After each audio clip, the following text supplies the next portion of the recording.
আলাইকুম। আমি এজিএম ওএনডেম সর্বপ্রশাসন sub zonal office Faridpur Palli Bidyut সমিতি।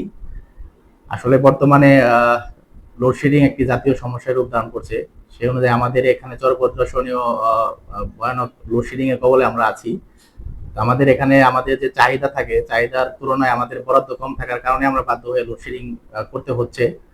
যেটা আসলে পল্লী বিদ্যুৎ বা আমাদের পল্লী বিদ্যুৎ সমিতি বা ডিস্ট্রিবিউশন সেক্টরে যারা আছি, আসলে আমরা তো বিদ্যুৎ উৎপাদন করতে পারি না। আমাদের যে বরাদ্দ যা আসে সেই অনুযায়ী আমাদের সাপ্লাই দিতে হয়। তো বর্তমানে আমাদের আজকের কথা যদি আমি বলি, আমাদের এখানে যে পরিমাণ আমাদের চাহিদা প্রায় 7 মেগাওয়াটের উপরে, সকাল থেকে আমরা পাচ্ছি 2.36, প্রায় 3 ভাগের 1 ভাগ আমরা বিদ্যুৎ পাচ্ছি। সেই বিদ্যুৎ দিয়ে আমাদের লোডশেডিং এর মাধ্যমে আমাদের বিদ্যুৎ সরবরাহ করা হচ্ছে। তো এটা আসলে বিদ্যুতের উৎপাদনে হয়তো ঘাটতি আছে। এখন ঘাটতিটা আপনার গ্যাস সংকটের কারণে হয়েছে, যতটুকু আমরা পেপার পত্রিকা বা ইলেকট্রনিক মিডিয়ার মাধ্যমে আমরা জানতে পেরেছি। আশা করি খুব দ্রুত এই গ্যাস সংকটের কারণে যে বিদ্যুৎ উৎপাদনের ঘাটতি হচ্ছে সেটা সমাধান হবে। এজন্য আমি জনপ্রশাসন এর সকল জনগণ বা গ্রাহক যারা আছেন পল্লী বিদ্যুৎ গ্রাহক সবাইকে ধৈর্য দান করার জন্য অনুরোধ করতেছি। আশা করি আগামী কিছুদিনের মধ্যেই এটা লোডশেডিং এর যে সমস্যাটা হচ্ছে এটা সমাধান হবে ইনশাল্লাহ। আরেকটা বিষয় হলো যে আমাদের আপনারা অনেকে কোশ্চেন করেন বা আমাদের যে গ্রুপ আছে হোয়াটসঅ্যাপে আপনারা দেখেন, মেসেজ দেখেন যে 33 কেবি বন্ধ, 33 কেবি বন্ধ। 33 কেবিটা হলো আমাদের সোর্স লাইন। আমরা গ্রিডে থেকে 33 কেবির মাধ্যমে আমাদের সাব স্টেশনে এনে ওখান থেকে 33 থেকে 11 কেবিতে রূপান্তর করে গ্রাহক প্রান্তে আমরা সাপ্লাই দিই।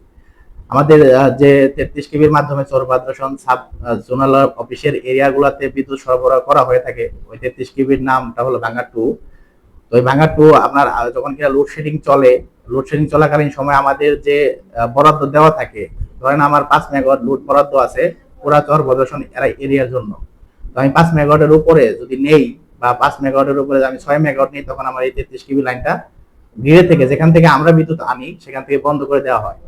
এটার কারণে একটা বারে বারে আমাদের 33 কেবি এটা বন্ধ হচ্ছে। আরেকটা বিষয় হলো আমাদের এখানে একটা এই ভাঙ্গা 2 33 কেবি ফিডার এই স্ক্যাডা রিলে লাগানো আছে, যেটা কিনা সরাসরি এনএলডিসি অপারেট করে থাকে ঢাকা থেকে।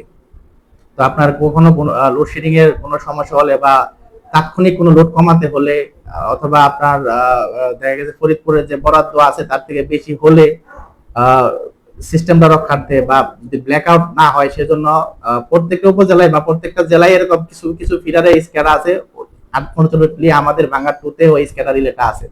তো সেই জন্য আমাদের অন্যান্য যে 33 কেবি লাইনগুলো আছে বা অন্যান্য উপজেলার থেকে আমাদের এই ক্ষেত্রে স্ক্যাডার কারণে একটু বিদ্যুৎ বিভ্রাটটা বেশি হচ্ছে। এটা আসলে মূলত লোডশেডিং এর কারণেই হচ্ছে বা বিদ্যুৎ ঘাটতির জন্যই হচ্ছে। কারণ বিদ্যুৎ ঘাটতি না থাকলে স্ক্যাডার অপারেশনটা খুব কম হয়। এখন যেহেতু আপনার লোডশেডিং আছে, এজন্য লোড কন্ট্রোল করার স্বার্থে, যে কোনো স্বার্থে হোক, আমাদের এই ভাঙ্গা 2টা একাধিকবার রাতের বেলা হলেই দেখা যাচ্ছে রাতে তো লোড বাড়ে, সেজন্য আর কি অপারেটর বেশি হচ্ছে। এটাও হয়তো সাময়িক সময়ের জন্য। আশা করি লোডশেডিং এর বা বিদ্যুৎ ঘাটতিটা কমে গেলে স্ক্যাডার অপারেশনের মাধ্যমে 33 কেবি বন্ধটাও কমে যাবে ইনশাল্লাহ।